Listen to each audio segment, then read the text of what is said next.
A very warm good morning to all of you students. आज हम लेकर आए हैं URTS 10 की सॉल्यूशन सीरीज, जिसमें हम चैप्टर कवर करने वाले हैं biotechnology and it's applications. Okay, चलिए तो स्टार्ट करते हैं। क्वेश्चन नंबर 136 है बच्चों।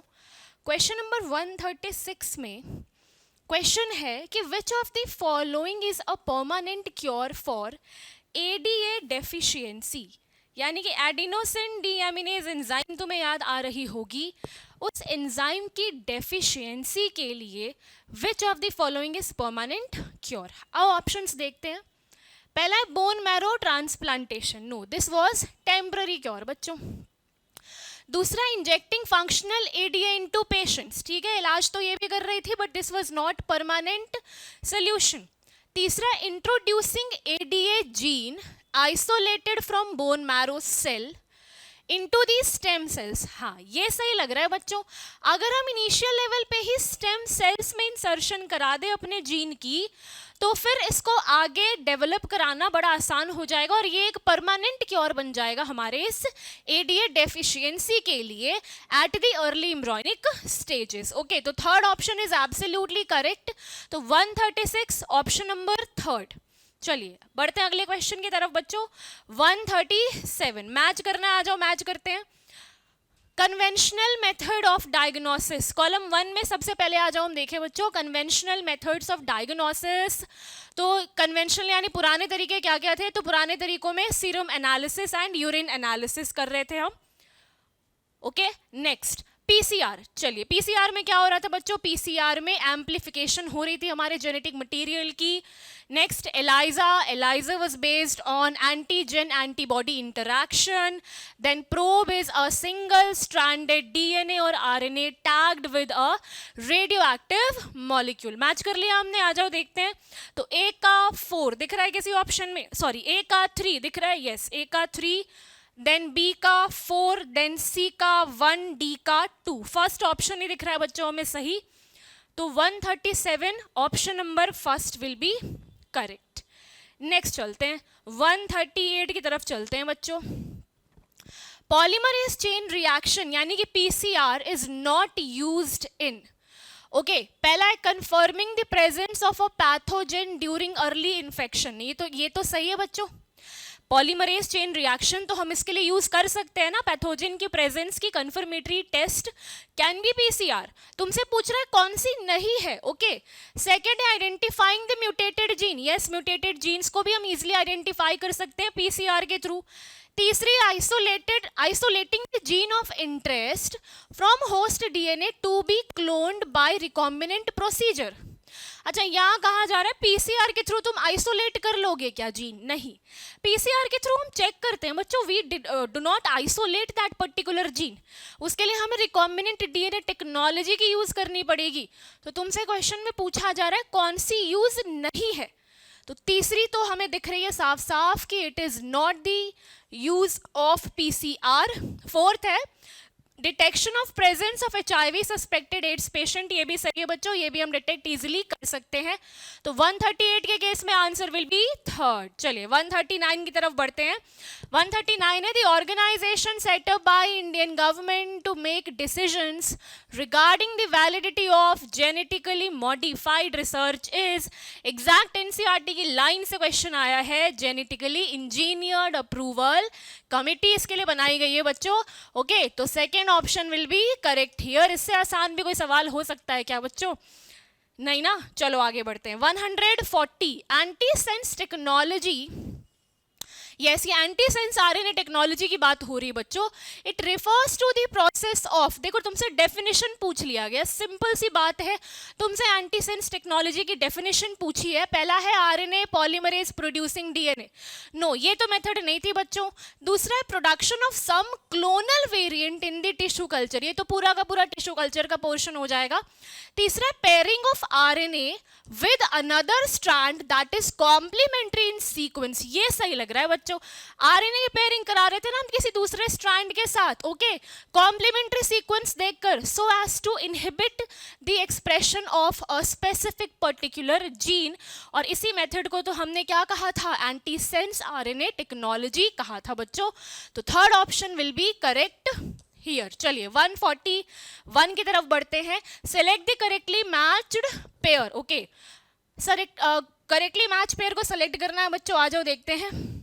करेक्टली को कर लिया हमने in circle. ELISA is radio active probe, no ELISA is a technique based on antigen antibody interaction, ये तो गलत लग रहा है। Golden rice is overcome protein deficiency, no golden rice is enriched in vitamin A, तो ये भी option बच्चों गलत ही लग रहा है। तीसरा है ट्रांसजेनिक माइस polio vaccine, yes polio vaccine को चेक करने के लिए हमने किसका यूज किया था बच्चों, ट्रांसजेनिक माइस का ही यूज किया था, ये सही लग रहा है। चौथा है रोजी ट्रीटमेंट ऑफ एम्फाइजिमा, नो एम्फाइजिमा ट्रीट करने के लिए हमने अल्फा 1 एंटीट्रिप्सिन का यूज किया था, और रोजी तो मिल्क प्रोडक्शन में यूज हो रही थी बच्चों, दैट वाज द काउ। तो 141 आंसर विल बी थर्ड। चलिए 142 की तरफ चलते हैं। अल्फा, अच्छा फिर से मैच करना है, कॉलम 1 कॉलम 2 आ जाओ मैच कर ले। कॉलम 1 में ए है, ए में है बच्चों अभी जस्ट मैंने तुमको एक्सप्लेन किया अल्फा 1 एंटी ट्रिप्सिन, और अल्फा 1 एंटी ट्रिप्सिन किसकी ट्रीटमेंट में यूज हो जाएगी, एम्फाइजिमा। नेक्स्ट है क्राई 1 ए बी, बता दो मुझे एनसीईआरटी की एग्जैक्ट लाइन है, क्राई 1 ए बी किसके लिए यूज कर रहे थे हम, कॉर्न बोरर के लिए। क्राई 1 AC किसके लिए यूज कर रहे थे, कॉटन बॉल वॉर्म्स के लिए। ओके याद रखना, cry 1 AC, cry 2 AB cotton ball worms, and cry 1 AB is for corn borers. Confusion नहीं होना चाहिए बच्चों तुम्हें। ओके नेक्स्ट है इंजाइम रिप्लेसमेंट थेरेपी, एक ही ऑप्शन बच रहा है हमारे पास, ADA डेफिशिएंसी। आ जाओ मैच कर ले। ए का होना चाहिए थर्ड, यानी ए का 3, बी का होना चाहिए बच्चों 4, बी का 4, सी का होना चाहिए 1, डी का होना चाहिए 2। फर्स्ट ऑप्शन हमें सही दिख रहा है बच्चों, तो 142 question number 1, option number 1 will be the correct answer. चलिए 143 की तरफ बढ़ते हैं। Transgenic animal models are used for, okay ये जो ट्रांसजेनिक एनिमल्स थे ये बेसिकली किसके लिए यूज कराए जा रहे थे, एनसीईआरटी ने स्टेटमेंट वाइज इनकी यूज तुम्हें बता रखी है। आओ देखते हैं इन्होंने कौन कौन सी स्टेटमेंट को मेंशन करा है। चलो पहला है studying the normal physiology and development, बिल्कुल सही बात है ना बच्चों, ट्रांसजेनिक एनिमल्स का यूज करके हम नॉर्मल फिजियोलॉजी और डेवलपमेंट किसी भी ऑर्गेनिज्म में आसानी से रीड कर सकते हैं। सेकेंड है investigation of new treatment, yes investigation of new treatment for disease like cancer, cystic fibrosis and rheumatoid arthritis, ये भी बिल्कुल सही है बच्चों। कुछ ऐसी डिजीजेस के ट्रीटमेंट को भी इन्वेस्टिगेट करने के लिए हम ट्रांसजेनिक एनिमल्स का यूज करते हैं फॉर द ह्यूमन वेलफेयर। तीसरा है generating biological products for treating phenyl ketonuria, yes and emphysema, this is also correct बच्चों। तो यहाँ पर आंसर क्या हो जाएगा, पहले तीनों ऑप्शन सही है, मतलब all of the above will be correct here, तीनों के तीनों ही यूज हो जाएंगे हमारे ट्रांसजेनिक एनिमल्स के केस में। चलिए 144 की तरफ बढ़ते हैं। Insulin is released from pancreas as a pro hormone, okay ठीक है, बिल्कुल बात सही है बच्चों। पैनक्रियास से इंसुलिन क्या मैच्योर फॉर्म में रिलीज हो रही थी, no it was being released initially in the form of pro hormone. तो maturation of this pro hormone to mature insulin involves, okay so what was the process being involved in the maturation of this pro insulin into mature insulin, तो क्या हो रहा था, तुम जानते हो कि प्रो इंसुलिन के पास A peptide, B peptide, C peptide तीनों ही प्रेजेंट थी, लेकिन मैच्योरेशन के दौरान सी पेप्टाइड को रिमूव करा दिया जा रहा था। आओ देखते हैं कौन सी स्टेटमेंट में इन्होंने मेंशन किया है, क्या एडिशन हो रही थी सी पेप्टाइड की, no wrong answer. Removal of C peptide from chain A and B, बिल्कुल सही बात है बच्चों, second option will be correct here. Separation of chain A and B, no. Removal of terminal amino acid from chain C and B, no this is also wrong. तो यहां पर answer क्या हो जाएगा बच्चों, सही 144 का ऑप्शन नंबर 2। चलिए 145 की तरफ बढ़ते हैं। असर्शन रीजन हमें दिखता हुआ नजर आ रहा है, आ जाओ देखें। पहला assertion, plants having gene from bacillus thuringiensis are resistant to certain insects, ठीक है सही बात है। Okay these transgenic plants have receptors which convert protoxin into active toxin. देखो असर्शन तो सही है बच्चों, बिल्कुल असर्शन में इन्होंने बता रखा है कि भाई प्लांट्स जिनके पास जीन है बेसिलस थेरिंजाइनसिस वाली, they are resistant to certain group of insects. लेकिन रीजन में इन्होंने क्या बताया है कि ये जो ट्रांसजेनिक प्लांट्स हैं इनके पास क्या होती हैं, रिसेप्टर्स होती हैं, और ये ट्रांसजेनिक प्लांट्स में प्रेजेंट रिसेप्टर जो है वो प्रोटॉक्सिन को एक्टिव टॉक्सिन फॉर्म में कन्वर्ट करेगी। रीजन सही लग रहा है तुम्हें? रीजन इज रॉन्ग बच्चों। ये जो रिसेप्टर्स है ये एक्चुअली में प्लांट्स के पास नहीं होते, ये होती है उस इंसेक्ट के पास।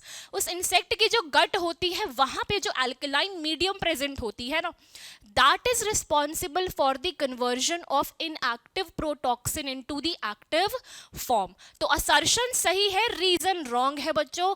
आंसर यहां पर क्या हो जाएगा? assertion is correct but reason is not correct। तो 145 option number third will be correct. चलो आगे चलते हैं। 146 की अगर बात करें बच्चों तो विच of the following statement is correct पूछा जा रहा है तुमसे। आओ देखते हैं पहली स्टेटमेंट क्या है। पहली स्टेटमेंट है animals that have had their DNA manipulated to possess and express a foreign gene are known as transgenic animals। Exactly NCERT की लाइन इन्होंने पेस्ट करी है। एनसीईआरटी ने ट्रांसजेनिक एनिमल्स को बिल्कुल ऐसे ही समझाया है। दूसरा, transgenic animals are less sensitive to the toxic substances than transgenic non transgenic animals. नहीं बच्चों, ये तो गलत ऑप्शन है। तुम जानते हो कि ट्रांसजेनिक एनिमल्स जो होते हैं वो मॉडिफिकेशन के बाद ज्यादा सेंसिटिव हो जाते हैं, तो they are more sensitive to the toxic substances. तो सेकंड तो इनकरेक्ट है, पहला सही लग रहा था मैम हमें, फर्स्ट ऑप्शन इज करेक्ट। आओ बाकी के ऑप्शंस रीड करते हैं। The milk contained the human alpha lactalbumin was nutritionally less balanced. No, it was nutritionally more balanced than the natural cow's milk। तो तीसरा भी हमें यहाँ पर इनकरेक्ट लग रहा है बच्चों, तो करेक्ट ऑप्शन क्या हो जाएगा? First option. 146 option will be first. चलिए 147, the site of production of ADA, फिर से एडिनोसिन डीएमिनेज हमें दिखता है बच्चों। इसकी एग्जैक्ट प्रोडक्शन की साइट कौन सी है? तुम जानते हो ये एंजाइम कहाँ बनती है? बोन मैरो में।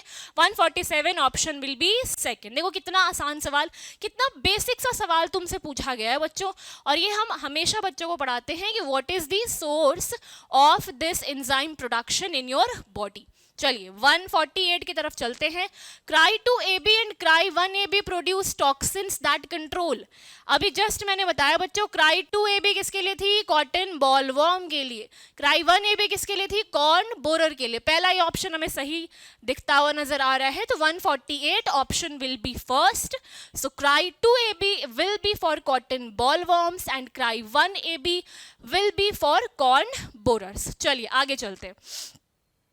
149, golden rice is a genetically modified crop. जानते हो बेस्ट एग्जाम्पल है जेनेटिकली मॉडिफाइड प्लांट्स में, okay, where the incorporated gene is meant for biosynthesis of vitamin A. Direct NEET ने भी कई बार पूछा है बच्चों, ये पीवाईक्यू भी है, नीट में कई बार पूछा जा चुका है कि भाई कौन से विटामिन से इनरिच्ड होती है हमारी गोल्डन राइस। आंसर क्या हो जाएगा? Vitamin A. ओके आगे बढ़ते हैं बच्चों, 150 की तरफ चलते हैं। The use of bioresources by multinational companies and other organizations without proper authorization, फिर से definition पूछ ली बच्चों इन्होंने, okay, from the countries and people concerned without compensatory payment। इसी process को तो हम क्या कह रहे थे, इसी चालबाजी को हम कह रहे थे बायोपिरेसी। एग्जैक्ट एनसीईआरटी की लाइन है ना, तो बायोपिरेसी की definition तुमसे पूछ ली गई है, तो 150 में आंसर क्या हो जाएगा? Second option. चलिए नेक्स्ट बढ़ते हैं बच्चों 151 की तरफ। The first clinical gene therapy was given in 1990, सही है, to 4 years old girl with enzyme deficiency of, अभी जस्ट हमने डिस्कस किया है बच्चों, ADA which is adenosine deaminase enzyme, जो कि कहां पर बन रही थी? हमारे बोन मैरो में। तो 151 answer will be first option. 152 की तरफ चलते हैं. Which part of the tobacco plant is infected by Meloidogyne incognita. ये जानते हो तो मेलोडीजाइन इनकॉग्निटा कहाँ इन्फेक्ट कर रही थी हमारे टोबैको प्लांट को? रूट्स में इन्फेक्ट कर रही थी, नोड्यूल्स फॉर्म करा दे रही थी, रूट नोड्यूल फॉर्म हो रहे थे बच्चों. तो आंसर क्या हो जाएगा यहाँ पर? Which part is being affected?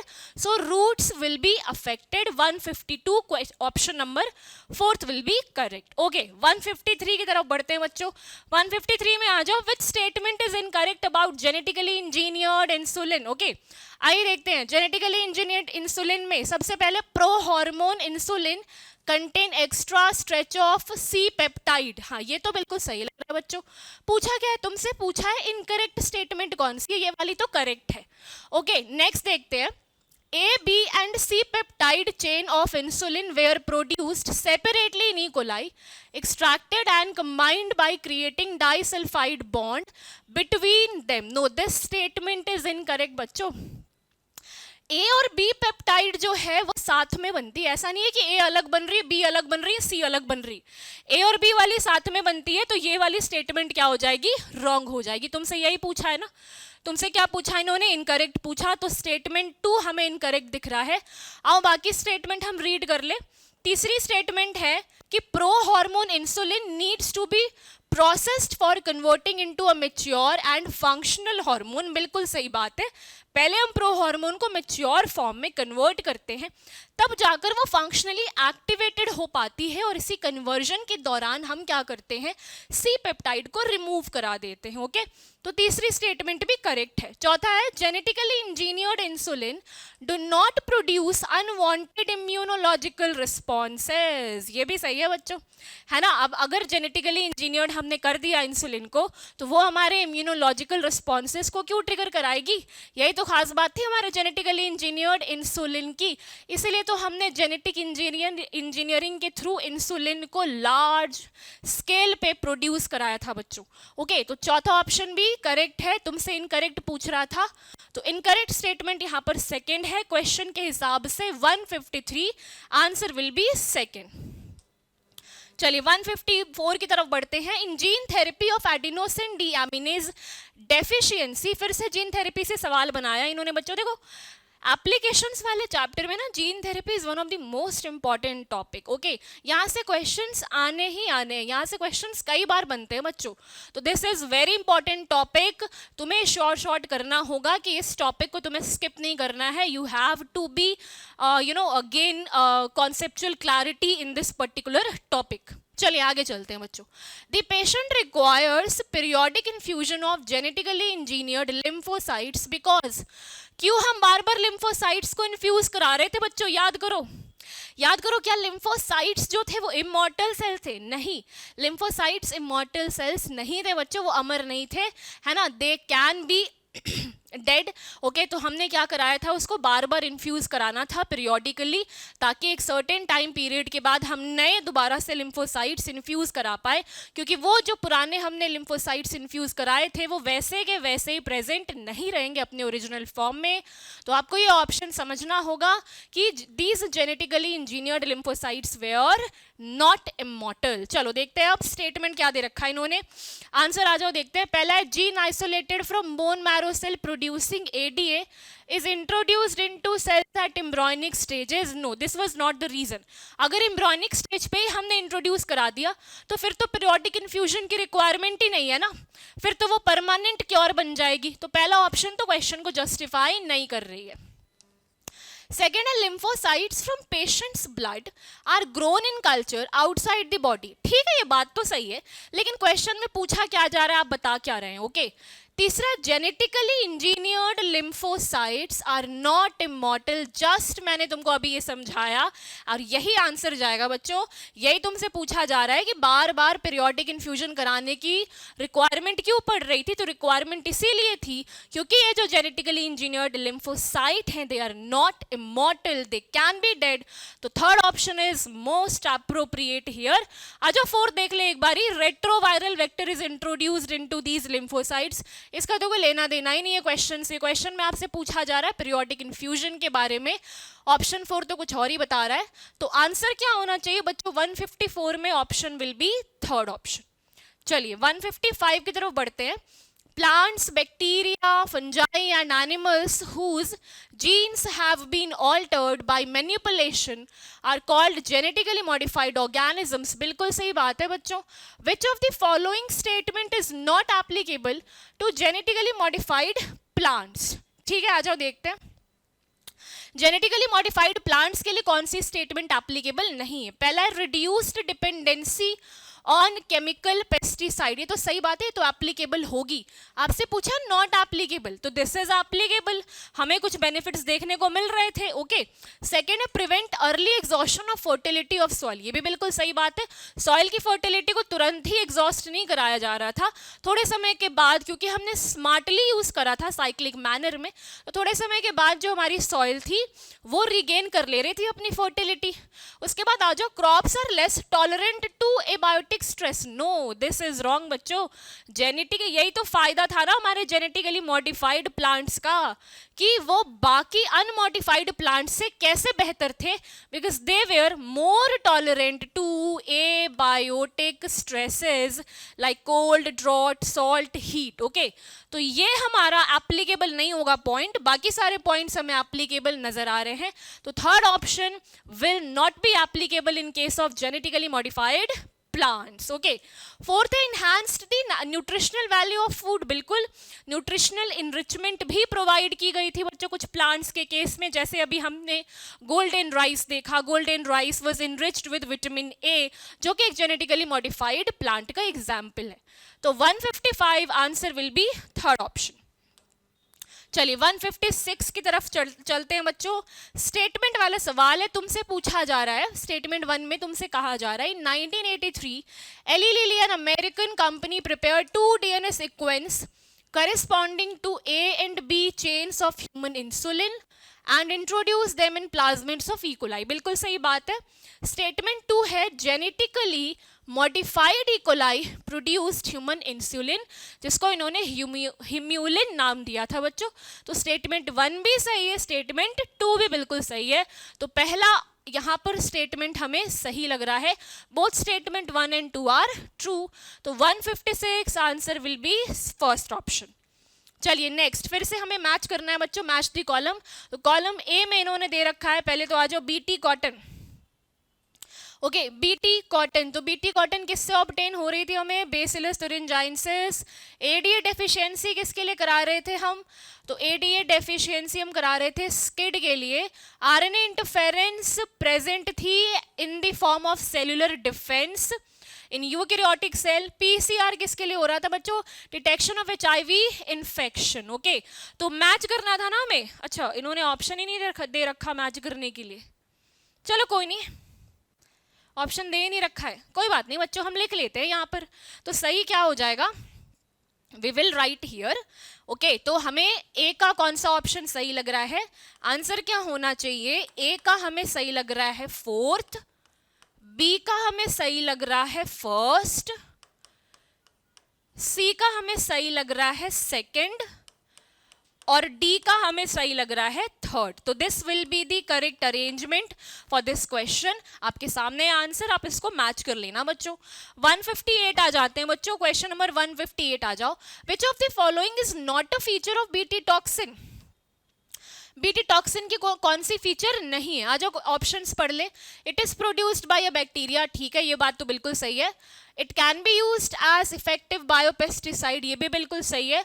तीसरा, it contains a toxic insecticidal protein. Yes, जो इंसेक्ट को किल करने में हेल्प कर रही थी. चौथा है, the activated toxins binds to the surface of hindgut epithelial cells and create pores in it. This statement is incorrect बच्चों. ये जो बाइंडिंग हो रही थी ना, ये हिंडगट के एपिथेलियल सेल्स के साथ नहीं हो रही थी. This binding was with the midgut epithelial cells. तुमसे क्या पूछ रहा था? नॉट अ फीचर ना. तो पहले तीन तो फीचर है बच्चों, चौथी वाली फीचर नहीं है. तो fourth option will be correct according to this question. चलिए आगे चलते हैं 159 की तरफ. Identify the incorrectly matched pair. Incorrect matching तुम्हें आइडेंटिफाई करनी है. आ जाओ देखते हैं. लेपिडोप्टेरन्स, यस, टोबैको बडवर्म्स बच्चों लेपिडोप्टेरन्स में ही आते हैं। RNA interference, silencing of mRNA with the help of double stranded RNA, बिल्कुल सही बात है। तीसरा कोलियोप्टेरन्स, कोलियोप्टेरन्स में army worms, no this statement is incorrect बच्चों, इनफैक्ट यही इनकरेक्ट मैचिंग है। कोलियोप्टेरन्स में मैम कौन इंक्लूडेड होते हैं ना, कोलियोप्टेरन्स में इंक्लूडेड होते हैं बच्चों, कोलियोप्टेरन्स में, वन सेकेंड, यस, कोलियोप्टेरन्स में आ जाएंगे सारे बीटल्स। ओके तो इन्होंने क्या कहा है, कोलियोप्टेरन्स में आर्मी वॉर्म्स आ रहे, this statement is wrong. Dipterans में मस्क्यूटो, ठीक है, डिप्टेरेंस में मस्क्यूटो आ जाएंगे, हाउस फ्लाई आ जाएगी, तो 159 आंसर विल बी थर्ड। चलिए 160 की तरफ बढ़ते हैं बच्चों। असर्शन रीजन बेस्ड क्वेश्चन आया है लंबे समय के बाद, आ जाओ देखते हैं। असर्शन है the recombinant DNA technology enabling mass production of safe and more effective therapeutic drugs, बिल्कुल सही बात है। इनफैक्ट आपको यहाँ पर रिकॉम्बिनेंट डीएनए टेक्नोलॉजी की एक एडवांटेज बताई गई है कि why it is very much beneficial in today's world. Okay तो असर्शन तो बच्चों बिल्कुल सही है। रीजन आ जाओ देखते हैं। रीजन है the recombinant therapeutic drugs does not induce unwanted immunological response as is common in case of similar products isolated from non-human sources. Okay reason is also correct बच्चों, रीजन में भी तुम्हें दूसरा एडवांटेज बताया गया, इनफैक्ट असर्शन को ही properly explain किया गया है कि कैसे हमारी recombinant DNA technology mass production में हेल्प कर रही है for safe and more effective therapeutic drugs. तो रीजन क्या है इसका, बिल्कुल सही रीजन में एक्सप्लेनेशन प्रोवाइड कराया गया है कि ये नहीं इंड्यूस करवा रही है अनवांटेड इम्यूनोलॉजिकल रिस्पॉन्स को, जैसा कि कॉमनली देखने को मिल रहा था हमें, जो कि हम आइसोलेट करा रहे थे ना प्रोडक्ट को नॉन ह्यूमन सोर्सेज के थ्रू। तो यानी असर्शन भी सही है, रीजन भी सही है।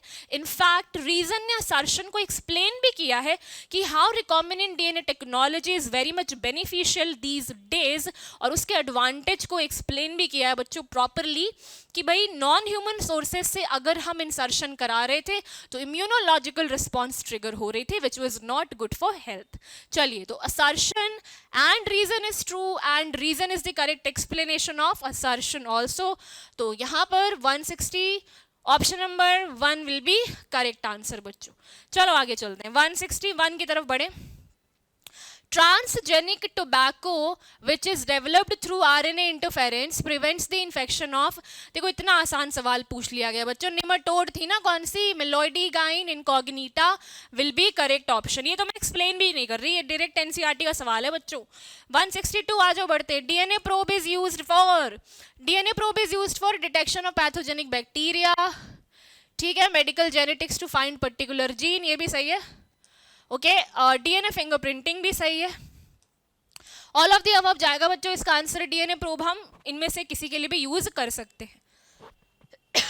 सॉरी 163 की तरफ बढ़ते हैं। ट्रांसपोजोन्स यानी जंपिंग जीन्स की बात हो रही है बच्चों, तो jumping genes can be used during which one of the following, तो जीन साइलेंसिंग इसका आंसर चला जाएगा बच्चों। तुम जानते हो कि जीन साइलेंसिंग में जो सोर्स होती है ना हमारे जीन की, वो हम कहाँ से आइसोलेट करते हैं, जंपिंग, उनमें से एक मेथड आइसोलेशन का जंपिंग जीन्स यानी ट्रांसपोजोन्स भी थी सोर्स के लिए, तो these can be used for gene silencing. 163 answer will be first. चलो 164 की तरफ बढ़ते हैं। Read the following statement and find out the incorrect one, ठीक है। Statement 1 है 1997 an American company got patent rights on basmati rice through the International Patent and Trademark Office, exactly correct statement है बच्चों, exact NCERT की line है। Okay second है there are an estimated 2 lakh varieties of rice in India alone, yes this is also true। तुमसे क्या पूछ रहा है, तुमसे पूछ रहा है इनकरेक्ट। ओके दो करेक्ट स्टेटमेंट अभी तक हमें मिले हैं। From all of the existing transgenic animals over 95% of the animals are mice alone, बिल्कुल सही बात है, 95% तो ऑलमोस्ट माइस ही होते हैं बच्चों। फोर्थ है the Indian parliament has recently cleared the first amendment, no this statement is wrong बच्चों। ओके, कौन सी वाली अमेंडमेंट क्लियर हुई है? एनसीईआरटी लाइन है, सेकेंड अमेंडमेंट क्लियर हुई है इंडियन पेटेंट बिल के लिए for the consideration of patent related issues. तो मैम इनकरेक्ट पूछा था ना, तो आंसर कौन सा हो जाएगा? 164 का फोर्थ ऑप्शन। चलो 165 की तरफ बढ़ते हैं बच्चों। यस 165 करो क्वेश्चन ये। ओके करेंगे ये question 165 assertion reason based question है बच्चों। आ जाओ देखते हैं असर्शन रीजन बेस्ड क्या होना चाहिए आंसर। यस असर्शन है बच्चों, cry proteins are named so because they are crystal proteins. बिल्कुल सही बात है, मैंने बताया था कि ये जो क्राई प्रोटीन्स है इनमें जो क्राई वर्ड है किसके लिए आ रहा है? क्रिस्टलाइन वर्ड के लिए आ रहा है। So they are crystal in proteins, ठीक है। रीजन है cry proteins are solubilized in acidic medium. No this is wrong बच्चों, एसिडिक मीडियम तो कहीं पे थी ही नहीं, उनको सॉल्युबलाइज करने के लिए कैसी मीडियम चाहिए थी? एल्कलाइन मीडियम चाहिए थी बच्चों। तो असर्शन तो मैम सही है, रीजन यहाँ पर रॉन्ग हो जाएगा। तो आंसर क्या हो जाएगा बच्चों? Assertion is correct but reason is not correct. 165 option will be third. Next, which of the following is an incorrect statement? Incorrect पूछा जा रहा है बच्चों, आओ देखते हैं किसके रिगार्डिंग? तो जेनेटिक मॉडिफिकेशन ऑफ क्रॉप्स के recording. It has reduced reliance on the chemical pesticide. सही है, बिल्कुल सही बात है बच्चों, है ना। केमिकल पेस्टिसाइड्स पे हमारी डिपेंडेंसी ऑलमोस्ट नेग्लिजिबल हो चुकी है after the genetically modification of crops. दूसरा, it has reduced post harvest losses. Yes, it has reduced the efficiency of mineral usages by plants. This statement is incorrect बच्चों। तुम जानते हो कि इट हैज इंक्रीज्ड दी, तुमसे बेनिफिट पूछा जा रहा है ना, तो it has increased the efficiency of mineral usages by the plants.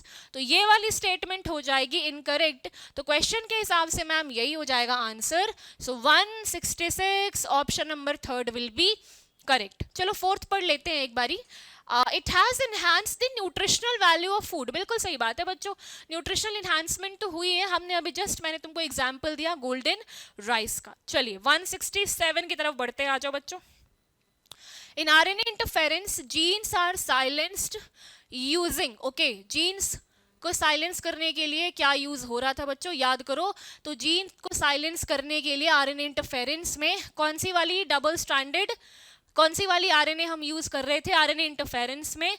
तो answer will be double stranded RNA. Okay चलो आ जाओ 168 की तरफ बढ़ते हैं बच्चों। The RNA interference technique is used successfully to control the which nematode. अभी जस्ट हमने डिस्कस किया कौन से निमेटोड? Meloidogyne incognita. 168 answer will be fourth. 169, a probe which is tagged with a radioactive molecule used to locate specific sequences in the mixture of DNA or RNA molecules could be, yes देखो could be, it could be a single stranded RNA भी। Okay probe बच्चों एक single stranded RNA भी हो सकती है और a single stranded DNA भी हो सकती है।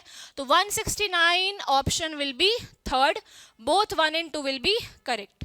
चलो 170 की तरफ बढ़ते हैं बच्चों, स्टेटमेंट वाला सवाल है, आ जाओ पढ़ते हैं 170। क्वेश्चन नंबर 170 ट्राई करेंगे सारे लोग। 170 बच्चों चलो हो गया। 170 में स्टेटमेंट आ जाओ पढ़ते हैं, दो स्टेटमेंट्स है तुम्हारे सामने। Statement 1 is first transgenic cow Rosie produced milk which was human alpha lactalbumin enriched. बिल्कुल सही बात है बच्चों, है ना।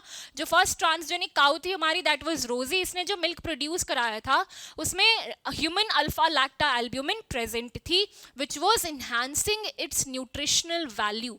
तो स्टेटमेंट 1 तो मैम बिल्कुल सही है। स्टेटमेंट 2 आ जाओ पढ़ते हैं। स्टेटमेंट 2 है tumour inducing plasmid of agrobacterium is used for introducing nematode specific genes in tobacco in host tobacco plants। ये भी सही है बच्चों, स्टेटमेंट 1 भी सही है 2 भी सही है। आ जाओ देखते हैं। Yes both statement 1 and 2 are true, यहाँ पर आंसर हो जाएगा 170 ऑप्शन विल बी फर्स्ट। चलिए 171 की तरफ बढ़ते हैं। The trigger of activation of toxin of bacillus thuringiensis is, बताओ, इनएक्टिव प्रोटॉक्सिन को एक्टिवेटेड फॉर्म ऑफ टॉक्सिन में कन्वर्ट करने के लिए जो पीएच रिक्वायर्ड थी वो कैसी होनी चाहिए थी? Alkaline pH. तो एल्कलाइन वाला ऑप्शन है बच्चों, यस, एक ही ऑप्शन दिख रहा है ma'am, alkaline pH of the gut. तो 171 ऑप्शन नंबर थर्ड। चलो 172 की तरफ बढ़ते हैं। When gene targeting involving gene amplification is attempted in an individual tissue to treat diseases, this is known as gene therapy. Okay, इसी को तो gene therapy कहते हैं बच्चों। इसी जीन थेरेपी में तो हमने क्या किया था, इसी जीन थेरेपी में हमने जीन एम्प्लीफिकेशन के थ्रू इंडिविजुअल टिश्यू में एग्जैक्टली उस डिजीज को ट्रीट कराने में हेल्प किया था। तो gene therapy will be correct. चलो 173 की तरफ बढ़ते हैं। Fill up the blanks, fill करना है बच्चों, आ जाओ फिल करते हैं। पहला है using agrobacterium vector dash specific genes, nematode specific genes are introduced into the host tobacco plant. बिल्कुल सही बात है। तो फर्स्ट में तो निमाटोड दिख रहा है बच्चों, ए निमाटोड ऑप्शन है कहीं पर? चलो एक ही ऑप्शन है। देखो पूरा फिल करने की जरूरत भी नहीं पड़ी। देखो तुम्हें इसी स्मार्टनेस के साथ ना नीट में भी क्वेश्चंस अटेम्प्ट करने होंगे। ऐसा नहीं है कि तुमको एक ऑप्शन मिल गया तो अब तुम बी सी डी भी फिल कर रहे हो। भाई ए तुम्हारे सामने है, एक ही ऑप्शन में निमाटोड प्रेजेंट है ना, तो निमाटोड वाला ऑप्शन तुमने डायरेक्टली टिक कर दिया। चलो फिर भी हम पूरा फिल करेंगे बच्चों। सेकंड स्टेटमेंट है RNA interference takes place in all eukaryotic organisms as a method of cellular defence. Okay, cellular defence. चलो नेक्स्ट बढ़ते हैं। Indian basmati was crossed with semi dwarf. देखो सारी की सारी एनसीईआरटी की लाइनें हैं बच्चों, एनसीईआरटी की लाइन से क्वेश्चन फ्रेम हुआ है आपके सामने। Varieties and claimed as an invention or a novelty. बिल्कुल सही बात है। Dash has been introduced in BT corn. चलो कॉर्न बोरर आ गया ना बच्चों, जैसे ही कॉर्न आ गया क्राई 1AB तुम्हें याद रखना है to protect the same from the corn borer. और cry 2AC cry 1AC cry 2AB किसके लिए था बच्चों? कॉटन बॉलवॉर्म्स के लिए। तो 173 ऑप्शन विल बी थर्ड। चलो 174 की तरफ बढ़ते हैं। Genetically modified crops are more tolerant to abiotic stresses such as heat, cold, salinity and drought. बिल्कुल सही बात है बच्चों। स्टेटमेंट 1 तो सही है। ओके, स्टेटमेंट 2 है अ nematode Meloidegain incognita infects the roots of tobacco plants and causes a great reduction in the yield। ये भी सही है बच्चों।